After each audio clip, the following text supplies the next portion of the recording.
Welcome, everyone. Welcome to this edition of Crashes and Taxes. I'm so excited to be with you today because I am going to change it up a little bit.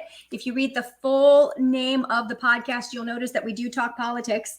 And I am going to talk global politics today. So if you're not interested in me talking about economics and politics and how they're interrelated, don't watch this episode because that's all we're talking about today.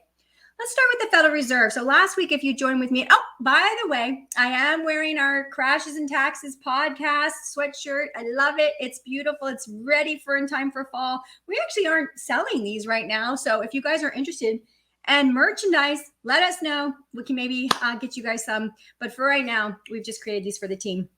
So I want to talk about what happened last week with Powell.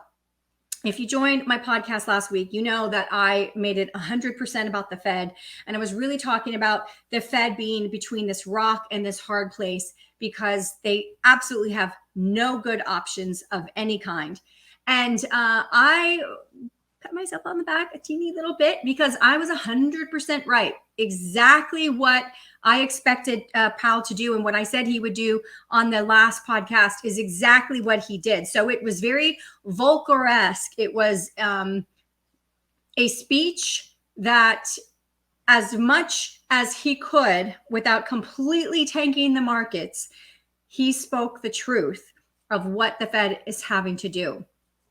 And I didn't put this into the screen, but I will. Let me share my screen. I want to talk some takeaways from the Fed. And I pulled this picture from a wholesale investment group that they're not on the retail side. And this was the headline they titled for their review of the takeaway, which I thought was really interesting. Takeaways from the Fed's policy shift at Jackson Hole. So that tells you something. If industry insiders are reading his speech as a shift, then that tells you something. Now, I didn't include this as part of the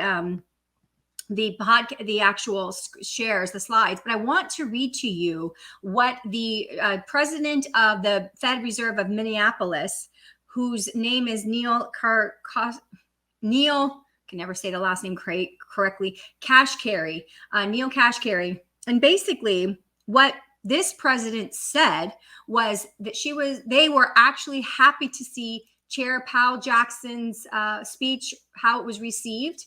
And basically, this is a quote, people now understand the seriousness of our commitment to get inflation back down to 2%. Kashkari pointed out that after the Fed's June meeting, this is very important. This is the key I'm trying to make here. Key point. Kashkari pointed out after the Fed's June meeting that market participants got the wrong idea about the staying power of the Fed's inflation-fighting measures, which led to roughly a 17% rally in stocks from June to mid-August. In other words, this Fed president, Kashkari, is basically saying that you took the minutes to be too dovish, and you took the minutes as the Fed was saying that we could get this under control and we had this serious power to do so, and we had the staying power, and that was incorrect. And that caused a rally from June to mid-August of 17%. And now that is ending, Kashkari said. He said he was not excited to see the market rally after the last Federal Open Market Committee, minutes got released, because he knew how committed all of the Fed was to get inflation down. And somehow, this is a quote from Kashkari, somehow he says, I somehow think the markets were misunderstanding that. So Kashkari isn't the only Fed to emphasize that asset prices, including stock prices, must fall. Bill Dudley, the former New York Fed president, has written, everyone has written extensively about what is happening with the Fed. And so I want to do some takeaways of what Powell said. Probably the most extensive in a one condensed quote would be, restoring price stability will likely require maintaining a restrictive policy stance for some time. So like I said, he's trying to give truth, but also be very minimalistic on upsetting the markets because he knows what's happening. He knows what must happen. And now I want to give you, as a viewer of Crashes and Taxes, a little bit of insight, because what he's hearkening back to are Paul Volcker's days at the Fed. And that is key to understand where we are in comparison to the Volcker days. So Volcker was the chairman when we really went off of the gold standard in 71 and moved to petrodollar status in 74. And he had to deal with double-digit inflation rates. Like, the real rate of inflation was absolutely astronomical. The nominal rate was 18%. So Volcker had to get rates, the Fed funds rate, he had to get interest rates to 20% in order to get inflation under control because of this, the switchover. 20%. Okay. Now, we need to understand that that is not possible in 2022. It is not possible, not even close to being possible. And let me explain to you why. Back when Volcker was the Fed chair in the 70s that we're talking about, at this era that we're talking about here, our debt to GDP, so how much debt the United States had accumulated versus how much gross domestic product they produce on an annual basis, the debt to GDP percentage was 30%. So we produced way more than the debt servicing that we had to actually deal with. Fast forward to present day under Jerome Powell in 2022. We are anywhere, depending on the day, we are anywhere from 125% to 130% of our GDP in debt. So what that means is this Fed has no chance of raising rates anywhere near 20%. The world would collapse well before that. In fact, we're already seeing many impacts across the bond markets across the world from just the raises that we've had since March. And we're not anywhere near getting inflation under control. If we were to use the same inflation calculation that they used in the 80s before they changed the core CPI to exclude food and energy, if we were to use the same, we have true inflation costs right now between 15 and 18%. True inflation costs. Energy sectors, some sectors like that, they're well more than that. So if we were to use the same, we are massively already inflating way more than what they're telling us, 8.5, 8.3, 9.1. We're well beyond that. We know they changed the numbers in the 1980s, and to enter core CPI, remove food and energy, and they like to use the stuff that doesn't. They like, the federal government likes to use things that don't include the most inflationary items like food and like energy. Where has the most bang for your buck gone this year? It's gone to the grocery store or takeout or takeaway, whatever you're doing. Take was what they say in Europe. And it's also gone to your gasoline tank and your energy costs, your utility costs at home, your electric bill. These are the largest and fluctuating factors that we're dealing with right now. And so I think everyone needs to understand that even though we are in a situation similar to the 70s from a perspective of inflation because of how much money has been pumped into the system since 2020, we are very far from the 70s when it comes to how much debt we have. And so this Fed is a lot more constrained on what they can do with interest rates because of the fact that it affects the debt the United States has and holds and owes. And we can't possibly go to massively higher increased interest rates when we have such a large debt to GDP, which we've never had before, by the way. This is the inflation of so much debt going into the system to stimulate through Corona is what has pushed us up to that level. We were close. We were getting over the 100% debt to GDP ratio, but obviously coronavirus just really topped us off. So what I'm trying to let you guys know is that we have truly big issues ahead. And I feel so confident in saying this because I'm not the only one saying it. So for me, I like to look at the fundamental analysis first and the technical analysis and see where the macro analysis leads. And that macro analysis is so unmistakable. We know, economically speaking, from a mathematical analysis perspective, that we are at the end of the fiat debt system globally. How long it takes to shake it off and shake it out is not something I can tell you at this time, but I do expect imminent action globally before the end of 2022. I think that the world is going to realize before the end of 2022 just how unsecure and unstrong, which is not a word, but how the Fed has done a really good job right now. And the policy speech on Friday was exactly what he needed to do. It's done a really good job of continuing the facade of our dollar being strong.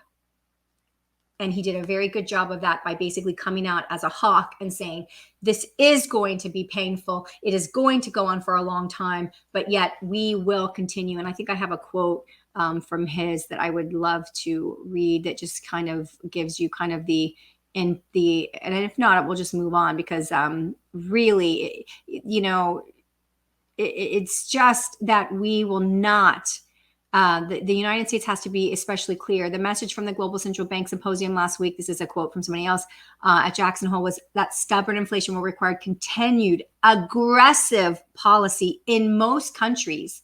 The Fed message for the U.S. was especially clear on this point. They will be raising interest rates and they will be quantitative tightening. They're trying to get out of quantitative tightening. They don't want to quantitative tighten. I went through that last week with you guys because if they quantitative tighten, that will bring about a problem much faster. But they have an $8.5 trillion balance sheet. I just want to express to you some others that are well known, and I don't need these to back up my own position, but I do like to look at people that you guys would know on the retail side that have been in the business a long, long time. Charlie Munger, which is obviously Warren Buffett's right-hand person, he said within the last 7 days, everything will collapse. And obviously you go and read his work and see what he was saying, but that was the takeaway. Everything will collapse. We have Michael Giad saying it's a sovereign debt crisis.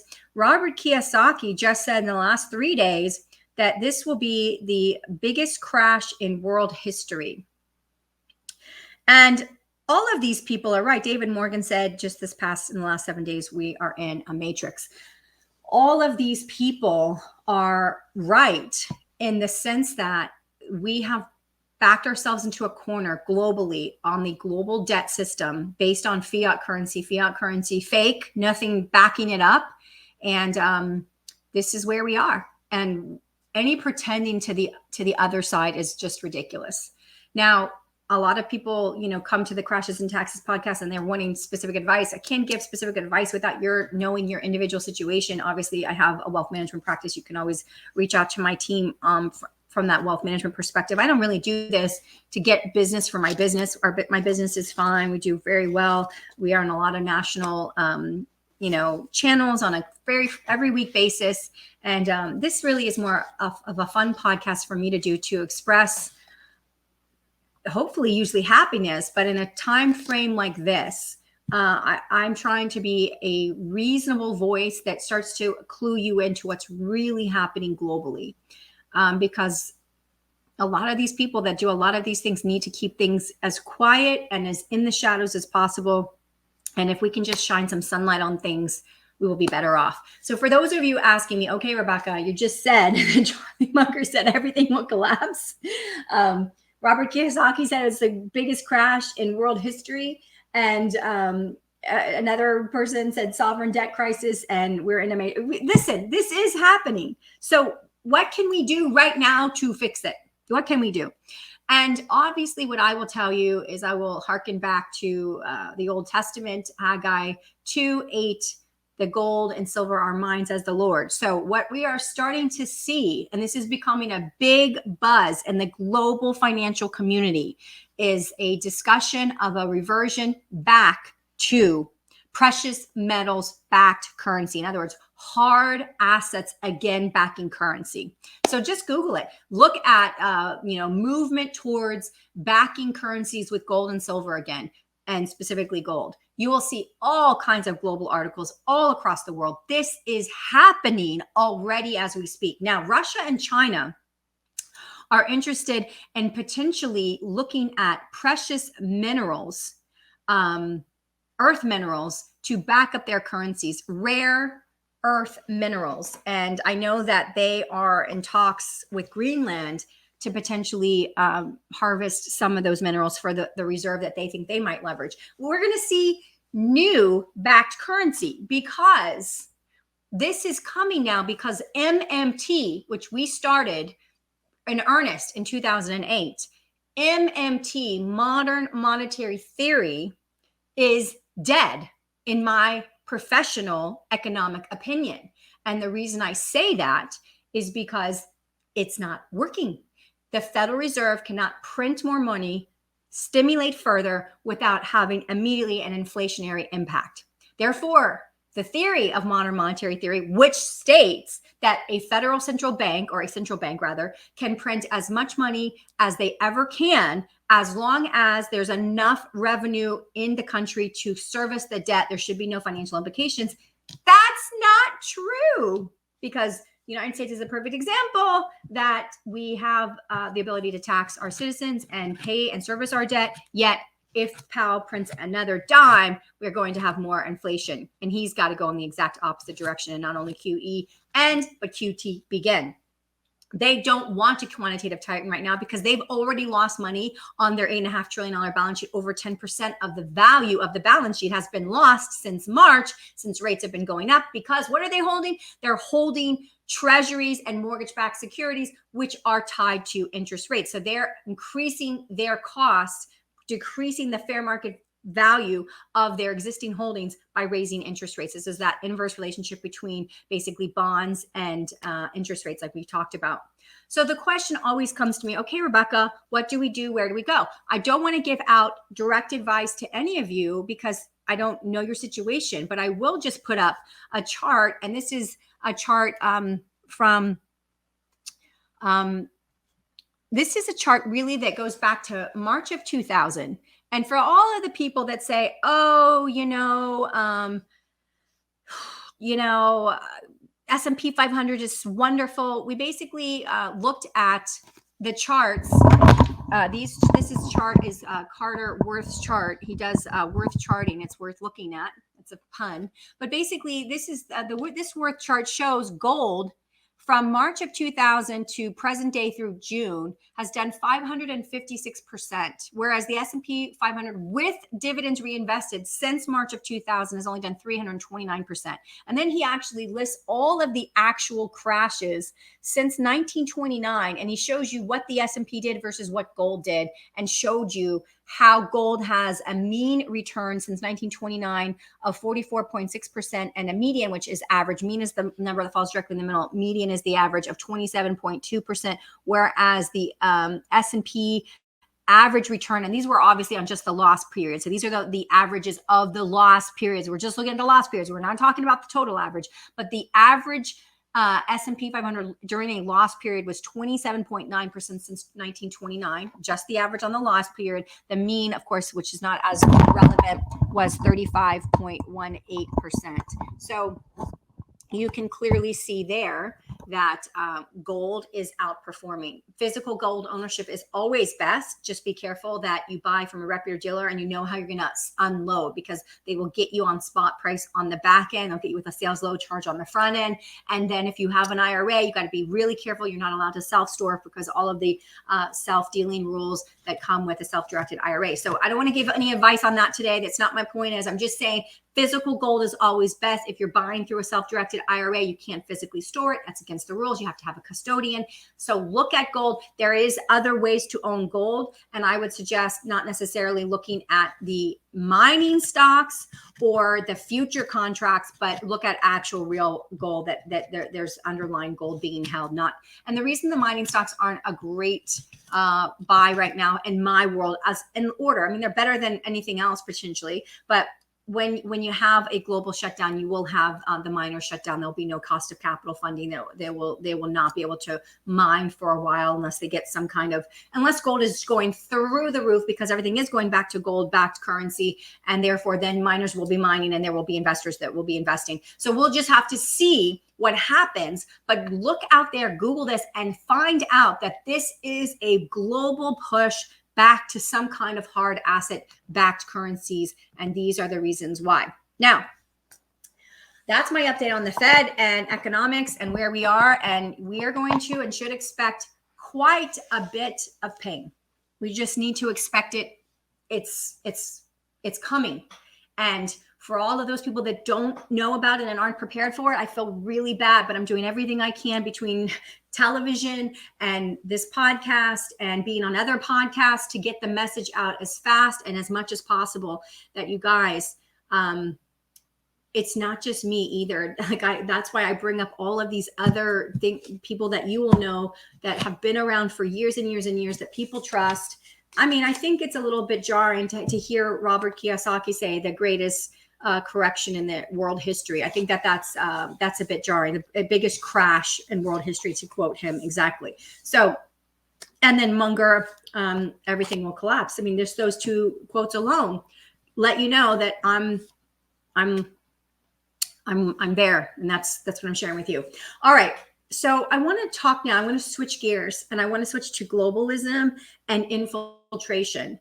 And this is a Fox Business article. This was dated July 28th, and it's talking about the World Economic Forum's calls to reduce private vehicle ownership by eliminating ownership. And so this is a Fox Business, which I write for Fox Business.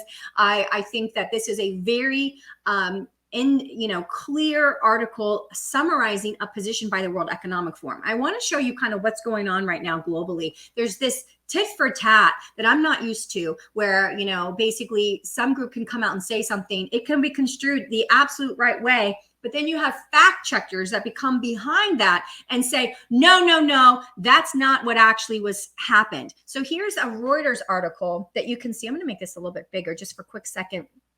I guess I can't, but this is a Reuters article and talks about, and this was dated August the 11th. So remember, the paper came out from the World Economic Forum sometime on July 22nd. And basically all these articles were written about this paper where they posted, they said, a private car ownership in like a van in England only gets used 4% of the time. They used some obscure van in England to say, this van's only used 4% of the time. It's such a waste of resources.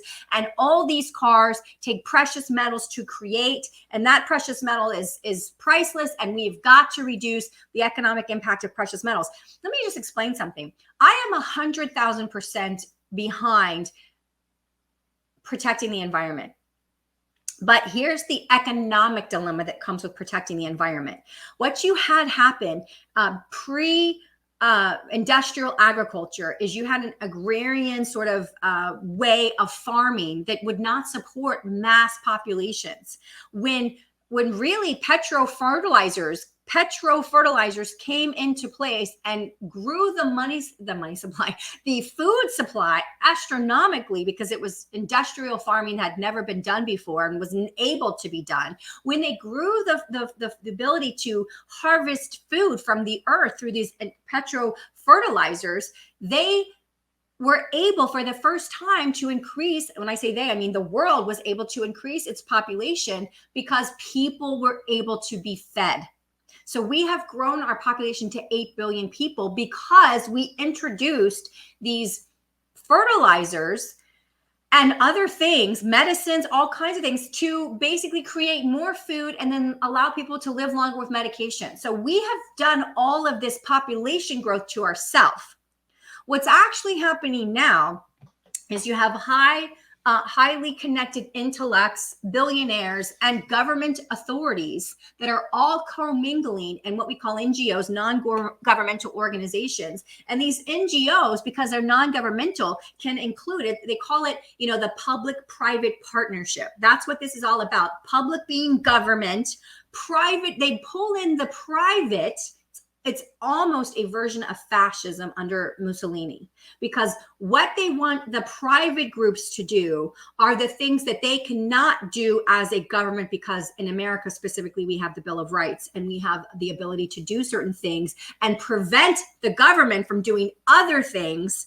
And yet corporations don't have those restrictions. That's why when people say, oh my gosh, I have a right to free speech, and why did I get deleted on Twitter? You have a right to free speech in the United States, which applies against the government basically restricting that right of free speech. When you're talking about a private business like Twitter, that is a public forum, and this is yet to be litigated, but they are under a section 230 of the Communications Decency Act. The section 230 allows them to not be considered a publisher and therefore not be liable for what people post, which in theory should make it the freest forum anywhere, because they're not liable. So they shouldn't have to be moderating content, but they are moderating content.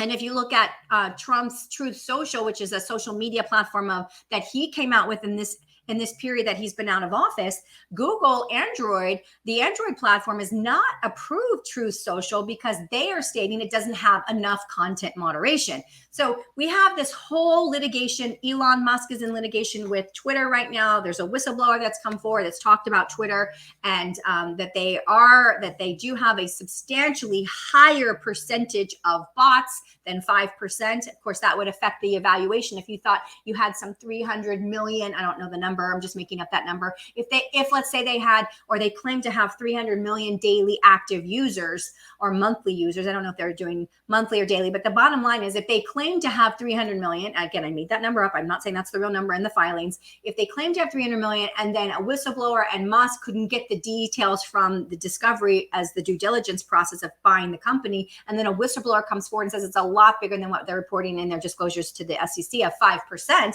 that would greatly affect the valuation of the company. So this litigation should get to the bottom of what's really going on at Twitter, and we'll find out. But this fact check came out from Reuters just on the 11th, talking about that the World Economic Forum is not condemning car sharing platforms and does not advocate an end to car ownership. And frankly, it's just not true. They're talking in the article about it is a waste of resources. We need to implement sharing, or we need to implement the elimination of these cars.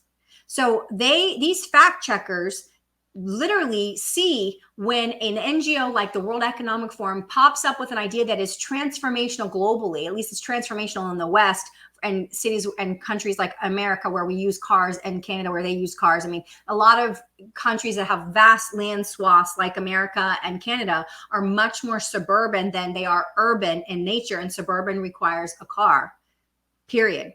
It does. I've lived in an urban city, and I've lived where I didn't have a car, nor would I ever drive a car in New York City, ever. Yet I also have lived in suburbia and gotten to my town in a 20-minute drive, and we don't have the rail and we don't have the infrastructure to do it otherwise, nor necessarily would I want to ride on public rail at this stage of my life and career.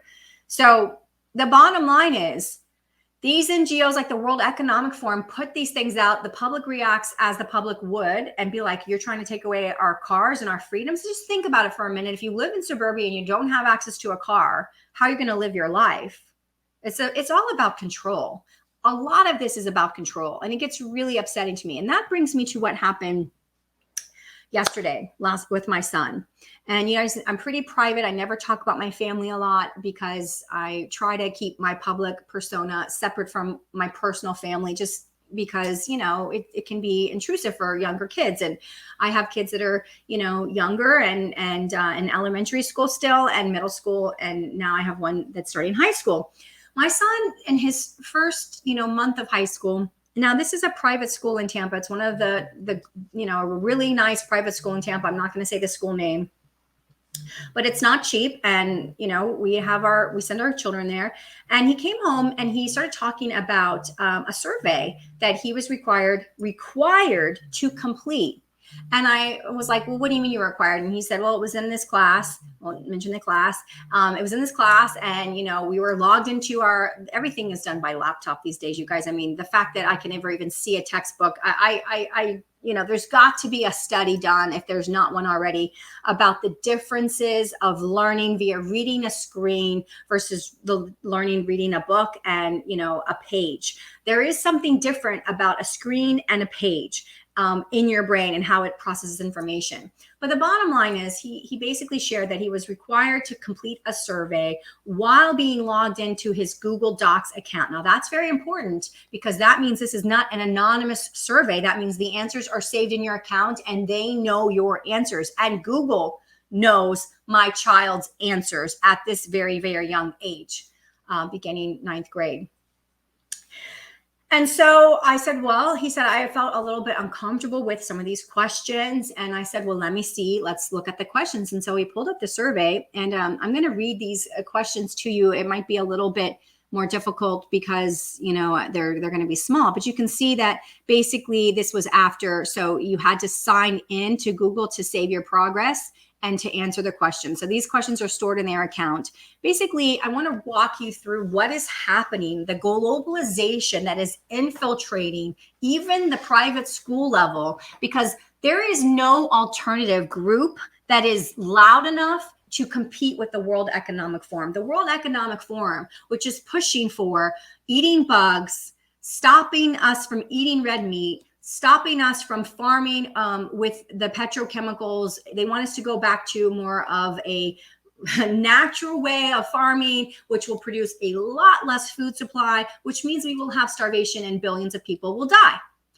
And so I care what the World Economic Forum is doing, and I care what they're infiltrating schools with to impact impressionable minds. So I want to go through this.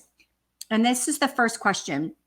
I generally find it stimulating to spend an evening talking with people from another culture. Okay, no problem with that. I have a ton of colleagues across the world that I work with very well, very professionally, and I am all about a global human perspective. We are all humans, and this is one earth, and I'm all about that. I don't have any problem with globalism to a point, and then you'll see where it switches. So basically, that was a really interesting question. I fill in on these are all answered by strongly agree, disagree, or strongly disagree. Second question, I feel an obligation to speak out when I see our government doing something I consider wrong. And again, all four of the answers, I'm not going to read these every time. Strongly agree, disagree, strongly disagree. Let's go through these. And this is only a few pages. I think there's like a total of 30 questions. I'm going to read these quickly. I feel an obligation to speak out when I see our government doing something wrong. I already read that one too. The United States is enriched by the fact that it is comprised of many people from different cultures and countries. So now they're trying to get into the kid's head and ask them, do you feel that it's beneficial that this nation be full of different cultures, different countries? Okay, well, we're a melting pot, still no problem. Really, there is nothing I can do about the problems of the world. Now they're trying to get into the kid's head and ask them and to evaluate, where is your role in this world? And do you think you have an impact? Because if they get a ton of stories back saying, I don't have any role, then they'll focus and jam down, well, yes, you have a role because this is microcosmic at your level, but then the 10 degrees out, it's this, and then it's this, and then it's this. And so you have a very big role. So they're trying to get into their head to figure out what is it that they're thinking about their impact on the world. Really, there is nothing I can do about the problems of the world. That's what we just read. The needs of the United States must continue to be our highest priority in negotiating with other countries. So here's where we're starting to get, it's a us versus them, and they want to know where your child falls. The needs of the United States must continue to be our highest priority in negotiating with other countries. I often think about the kind of world we are creating for future generations. I often think, when I hear that thousands of people are starving in an African country, I feel very frustrated. You know, it's interesting. I used to hear from my parents, their kids starving in Africa or kids starving in China. And now I have Chinese colleagues, and that's what they say about America. They say, you know, there's kids starving in America.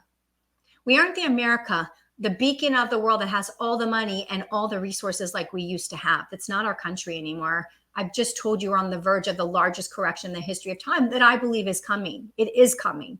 So these questions are just so out of touch with what's going on right now. They're this vision of America as this rich city on the hill that has all the resources of the world and everyone else is destitute. Americans can learn something of value from all different cultures. Of course we can. Absolutely. I mean, people everywhere are 100% valuable, and absolutely we can learn something from every culture. Generally, an individual's actions are too small to have a significant effect on the ecosystem. Again, they're trying to get an assessment of, do they think that what they do is important or do they think it's not important, so that they can jam into them that everything they do is so important because it's multiplied by 1,000 of them times 10,000 of them times 100,000 of them times 1,000,000 of them, and therefore it's important. Americans should be permitted to pursue the standard of living they can afford if It only has a slight negative impact on the environment. Here we go here. This question is setting up, what about your standard of living versus the environment? Because it goes back to what I was talking about at the beginning of this. We developed massive food sources through industrialization of farming, commercial industrialization of farming, chemical industrialization of farming through fertilizers. So now those very things that have enabled us to get to almost 8 billion people are the very things that they are now saying, well, those things are bad for the environment. So should we pursue our standard of living or should we not pursue? This is going into getting people psychologically conditioned to accept the fact that we will have to lower our standard of living in the United States of America in order to save the economy, save the environment. I think of myself not only as a citizen of my country, but also as a citizen of the world. This is 100% globalism. This is the end of national sovereignty, the end of individual nation states, moving us to a one global citizenship. And while we all are part of one global citizenship, if you just take the United States of America, if people in Florida are so different from people in New York, are so different from people in California, and we all want to live where we feel most comfortable and we have the ability to do that, if we can't even at the nation level find outside of state distinctions, groups and communities that we feel comfortable with, imagine trying to get everybody at a global level across all cultures to feel like we're one body and not separate and distinct people. It's kind of odd. On the one hand, they're saying we can learn and value other cultures. On the other hand, they're trying to make us all one global umbrella. When I see the conditions some people in the world live under, I feel a responsibility to do something about it. I'm going to talk about this at the end. I try to understand people's behavior in the context of their culture. It can be hard, right? Because there's some cultures and there's some religions that believe that if their children don't obey them, they have the right to honor kill them and kill them. And I'm not disparaging any religion. I'm just saying, sometimes our culture would prevent us from completely understanding another culture because it would be against our culture's laws. So we can't just, say, well, thou don't. I mean, this is happening in the UK as we speak. Is happening as we speak. It's already happening. But this is questioning, a lot of Noahide laws, Sharia law, all of these laws that they're basically preparing our children to say, should we have other additional cultures and additional laws here in America, as opposed to saying, this is the culture we created. This is our nation, our laws. And if you come here, these are the laws you abide by. Or are we going to start saying, well, that's their culture, so they're allowed to do this, and that's their culture, so they're allowed to do that? These are really difficult questions that we need to be discussing in the public forum and debating, not sending surveys to our young, impressionable first year high schoolers to figure out, where can we control and manipulate the psychosis of young children going forward with our educational materials, which is exactly what this survey is. My opinions about national policies are based on how those policies might affect the rest of the world as well as the United States. This is such a globalistic perspective at the expense of your own United States culture. And our culture is diverse. Our culture is multicultural. That's how we were created. So this is almost like saying, even though United States, you're multicultural, it's not good enough. We need to come in and we need to have more. In fact, we need to have different laws that acknowledge other cultures. This is happening as we speak in Europe, as this is happening. It is very important to me to choose a career in which I have a positive impact on the quality of life for future generations. American values are probably the best. In the long run, America will probably benefit from the fact that the world is becoming more interconnected. So this is asking, like, are you an isolationist or do you like global connectivity? The fact that a flood can kill 50,000 people in Bangladesh is very depressing to me. So now they want to know, how are you motivated emotionally by tragic world economic events that we also, by the way, have in the United States? We have flooding in the United States of America. I'm not saying that it causes that many deaths. It is important that American universities and colleges provide programs designed to promote understanding among students of different ethnic and cultural backgrounds. I think my behavior can impact people in other countries. Again, how do you understand how important your individual behavior is to the rest of the world? Putting the responsibility of what goes on in the world down on a first-year high schooler, a freshman in high school. Do you understand the impact of your behavior on the rest of the world? The present distribution of the world's wealth and resources should be maintained because it promotes survival of the fittest. This is very interesting because survival of the fittest is obviously a Darwinian and a natural selection concept that's coming over to economics. And I won't even go into that. I feel a strong kinship with the worldwide human family. Again, let's connect you to the worldwide family. You have a bigger responsibility beyond America, beyond what America is to you. You have a community outside, and everything you do actually impacts the world. I feel very concerned about the lives of people who live in politically repressive regimes. It is important, and this would go to, potentially like Ukrainian situation or any other situation where we see people are being repressed. Afghanistan, we were obviously there for many, many years because of the Taliban. This just goes to what is your propensity to accept the fact that the United States wants to intervene in these kinds of regimes and help the people. It's again, what's the United States' role in your mind of these types of things? It is important that we educate people to understand the impact of the current policies might have on future generations. And then the last two here, you guys, it is not really important to me to consider myself as a member of the global community. I think they've asked this question like 5 different ways. Out of 30 questions, this question's been asked 5 or 6 times.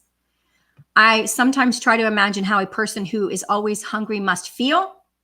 So again, how much empathy do you have to your fellow globalist brother over on the other side of the world who doesn't have food? No discussion about the economic situations of the homeless in our major urban cities: Oakland, Seattle, New York, San Francisco, Detroit, Philadelphia, Baltimore. No discussion about the abysmal collapse of our society at the city level in this nation, always about somebody else. I have very little in common with people in underdeveloped nations. I am able to affect what happens on a global level by what I do in my own community. 8th time probably now that this question has been presented. I sometimes feel irritated with people from other countries because they don't understand how we do things here. So this goes to American isolationism or American nationalism. Do you believe, everything America should do should be America first and then the rest of the world after? This is all timed with this, the former administration and their motto that they had. This is timed to ask, do you follow that motto, or do you follow the globalist motto that we want you to follow? Americans have a moral obligation to share their wealth with the less fortunate peoples of the world. This is the line that is the last for a reason psychologically, after they've peppered you with all these global citizenship questions. And then they ask the question they really want to know, because you are the future leaders of the world at this private school. I'm not saying they are. I'm just saying it's a private school. This is the infiltration of globalism. Americans have a moral obligation to share their wealth with the less fortunate people of the world. And that's it.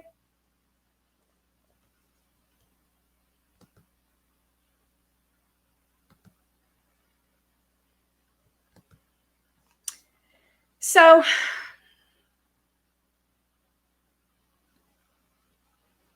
much could be said about this survey.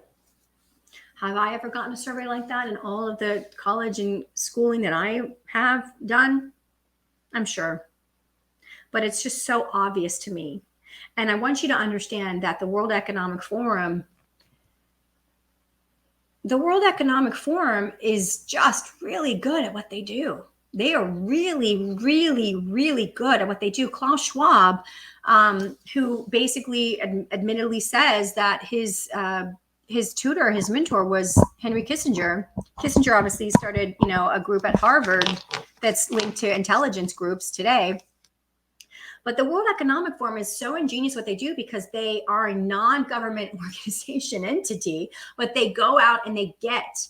Klaus Schwab said that they had not only Trudeau in Canada, but many members of his cabinet, over half his cabinet were part of the World Economic Forum, young globalist leaders. Listen, there's nothing wrong with being a global citizen. I consider myself to be a global citizen. That's why I wanted to pursue my MBA at the London School of Economics and have international colleagues and understand international business. So I am not against globalism.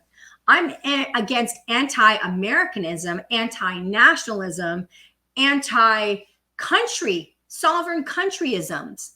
And I guess that I'm against it because I know that it just means less freedom. And I'm 1,000, 100,000, 1 million, billion percent if I could do nothing with my life other than get the message of we are intended to be free people. We are a human being is born into whatever circumstances they're born into. And clearly, if you're born in an underdeveloped country versus America, your circumstances and your opportunities are vastly different. I am under no illusion that what people have in a developing or third world nation, underdeveloped nation, is at any way at all like the trajectory of a person in America, even a homeless person in America. I am not suggesting that America hasn't had it really great, but what I am suggesting is that it's time for the World Economic Forum to wake up and realize where we are, because we are not at a point of being the shining city on the hill. We aren't that country anymore. We are insolvent. We are bankrupt. We have the biggest corrections in the history of time is about to come upon us, probably before the year is out, because that is what all of the economic indicators indicate. That is why Jerome Powell was backed into a corner and he had absolutely no choice but to go out and say, I've got to protect the strength, the illusion of the strength of the US dollar. And the reason that it's an illusion is because it is no longer required to buy oil or natural gas from Russia. Dollar hegemony is over. It has ended. This is a newsflash to nobody. But yet nobody's talking about it. And Powell has to go out and talk about how strong he must keep the dollar, because if the dollar begins to collapse, then what I'm talking about happens. And again, just to go through, he could have either said we're going to eventually cut and go back to stimulus. The dollar would have collapsed faster because we would have been seen as a Venezuela, not caring about the fact that we are really, truly, with true inflation measured from the 1980s way, it's 15 to 18%. It's not 8, it's not 9, it's in 15 to 18%. And you know that because you're the one going to the store and seeing that your grocery bill just from July to July went up over 13%. Your grocery bill alone. Gas, some 30%, utilities, it's on and on. We are at some 5, 7, 8, 9, 10% nominal rate, interest inflation rate. No, we are much higher. And Powell knows he has to get that under control to maintain the strength of the US dollar. And that is why he came out and he was so hawkish. He said, this is going to be painful and it's going to take a while and we have to do it. We have to do it. This is not even a choice.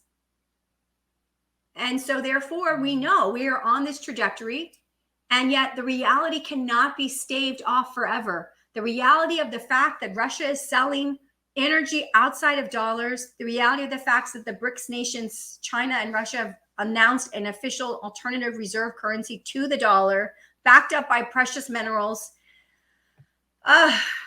It's on, you guys. It's on. And all of this globalism that tries to infiltrate the minds of young, impressionable teenagers in high school to make them feel guilty about being in the United States and that they have an obligation to be a global citizen of the world. This mentality that the United States is to produce aid for the rest of the world and send out the aid for the rest of the world when we have massive problems here at home. It's like they're talking about us from 20 years ago or 10 years ago. They are certainly not talking about the United States that is on the brink of collapse with the rest of the whole world, economically speaking. And I'm tired of it. I'm tired of I'm a tax attorney, right? I understand how much taxes this administration just promulgated with the Inflation Reduction Act. Do you know, and you guys don't know because the media doesn't tell you and the media doesn't report it, but do you know that there was an amendment to the bill that would have stated, because Biden said, and Janet Yellen said, nobody under $400,000 will be audited. This will audit nobody, no additional audits for people under 400,000. So somebody added it to the bill as an amendment, and every single Democrat voted against it. They can sell ice to an Eskimo. They can tell you we're coming after the billionaires and the millionaires only, but they very well know that is not enough taxes to do what they want to do. So it's a lie. They lie to us to get elected. And I'm talking to both Republicans and Democrats. This is a uniparty system that works out deals in back rooms that they never come and tell the American public. Never, never, never. And then it's people like me that after reading some kind of trade publication, a little excerpt that says this is really what the Democrats did or the Republicans did. No Democrat voted for that amendment, even though they were selling it as no additional audits under 400,000. So you can put it right into the bill where you're allocating $80 billion for the IRS. You're hiring at 87,000 agents. You can put in the bill, this is not to be used to audit people under 400,000. And everybody voted no and struck that amendment off. When are we going to wake up? When are we going to wake up and seeing that both sides are stealing from the American public, sending money out to Ukraine and all these other places, and who knows where the money goes from that point on? There's no transparency. There's no accountability. What are they doing in these countries?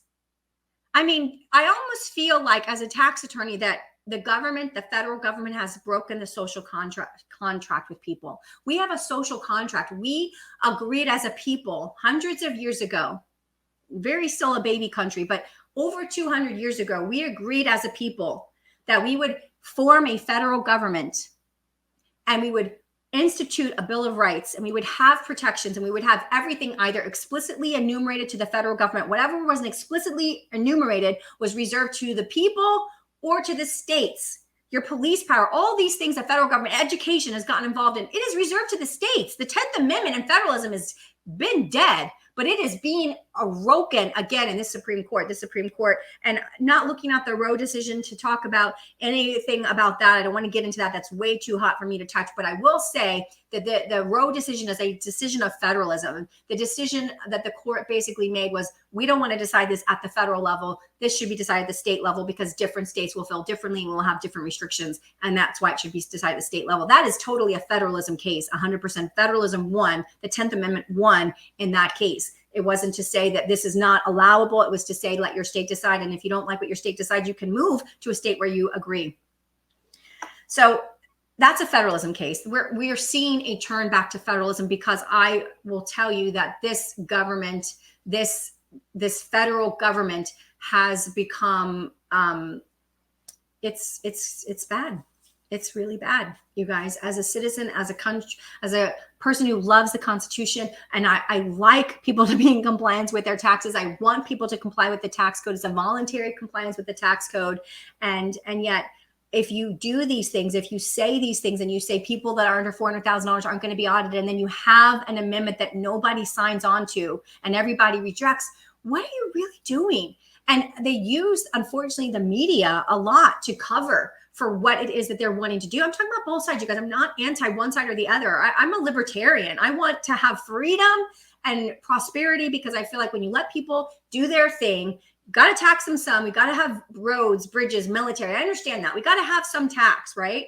But when you leave people alone to their own devices, if they have resources, natural resources, and they have the ability to create something, they will. And they'll usually do it better than the federal government. I mean, I literally thought I should go and look at what is the best federally run program for the longest period of time. And there's none.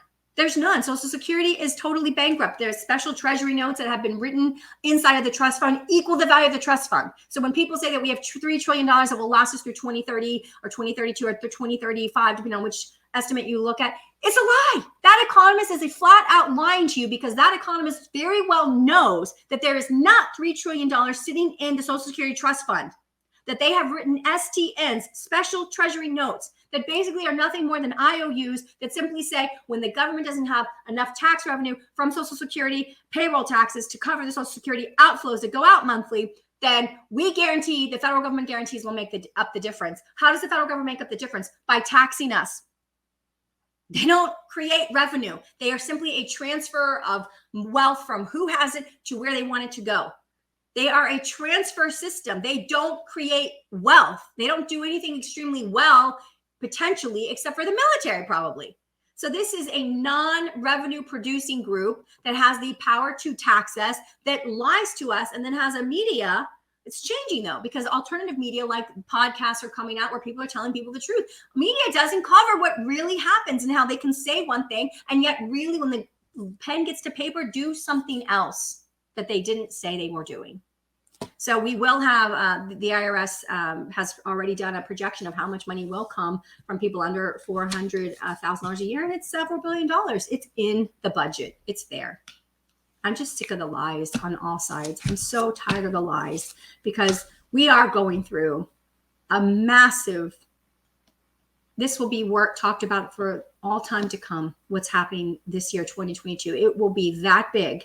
And we need people to tell us the truth. For the first time, if America had natural resources at its disposal, low debt, high wages, low taxes for all of these years up until now, now we are 6 years away from the baby boomers being almost fully retired in 2028. We have $30 trillion of debt. We have the inability to create any more stimulus to save us from the next whatever crash there could be if that was just a normal cycle. But we have the collapse of the sovereign debt of the world on our hands. This is happening globally, and it's coming to us because the petrodollar is now over and dollar hegemony is dead. And that means that we have to, for the first time ever, maybe in our history, except for around the American Revolution, the Civil War, Abraham Lincoln, American Revolution, obviously George Washington and all of the originals, those times accepted. We needed real leadership in those times. This time is the time. We have to have absolutely some truth, some honesty, some transparency. Tell us the truth. Don't go on and say you're one thing, and then when a pedal comes to the metal and you go to write your name on a line, you don't check that box that you said was checked. That's not cool. I'm so sick of it. We have to get some transparency. You guys, as these things begin to happen, who are you going to listen to and who are you going to believe? You're going to go log into the regular news channels, the cable news networks to get the truth of what's happening? Do you really think you're going to find the truth there when they didn't even prepare you or tell you something is coming? I mean, to them, they have on the same, I can't even say it. It's just our system, you guys. It's our system. Our system is collapsing before our eyes. And every one of us needs to really buckle up and get prepared. And I would suggest, finally, as a note, besides having some supplies at home just to get through any type of short-term situation, definitely want to have some liquid cash also at home. Not very much, but some, because while I don't expect, I'm trying to calm you as much as I can, I don't expect there to be bank runs. Don't expect what's happening in China to be happening in America. I do expect there could be liquidity restrictions, meaning we'll let you have your money, but you have to wait 30 days, or you can only withdraw this much and you have to wait 2 weeks. And so there could be some logistical things. And that's because of our fractional banking system, our fractional banking system that, by the way, relies on the Fed 100% because of the Fed funds overnight rate, which is what the rate is that we're talking about all this time. Banks don't necessarily meet their reserves. And if they don't meet their reserves, they simply borrow the money overnight from the Fed. And an overnight loan, that's the Fed funds rate that we talk about, the overnight lending, and they meet their reserves through that. And then and you have some banks who maybe have excess reserves, and they'll shift those reserves overnight to banks that need to meet the banks have to meet their reserve requirement every night statutorily. So they've got to have the reserves, but they don't have them because they lend them out. And so they borrow from the Fed their overnight reserves. And just imagine that. Just think of that for just 1 second. I'll end with this because I know it's been a long podcast. I think it's my first one ever to an hour. Just think about this, the insanity of the monetary system that we have right now. We have a fractional banking system that only requires 10% of the deposit to be held at the bank. The rest can be lent out 90%. But we aren't even meeting the 10% held at the bank because the bank is lending out all of it and borrowing the money from the Federal Reserve to meet the overnight reserve requirement statutorily. So we don't have the reserves in our banks.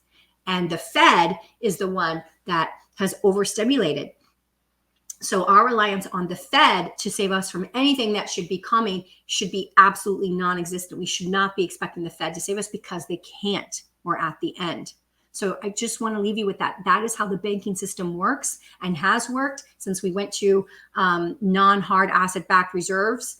And this is what's happening. Do we really want to have a banking system that basically doesn't have reserves, that borrows the money from the Fed to meet the reserve requirement, which is there for a reason, by the way, in case people need to get their money out. And a lot of people will go to get their money out as these things start to happen. So if you are concerned about these things, take action preemptively, take action now. This could happen any moment, you guys. It could happen tomorrow. It could happen today, later on today. It could happen next month. We will see something happen before the end of the year. I absolutely would bet every penny I have on that. We will see something happen in 2022. And so prepare, and don't be the 90% that I have no clue, because that's why I'm doing this podcast, just for you to understand that the world is changing right before our eyes. Until next week, you guys, take care, everybody.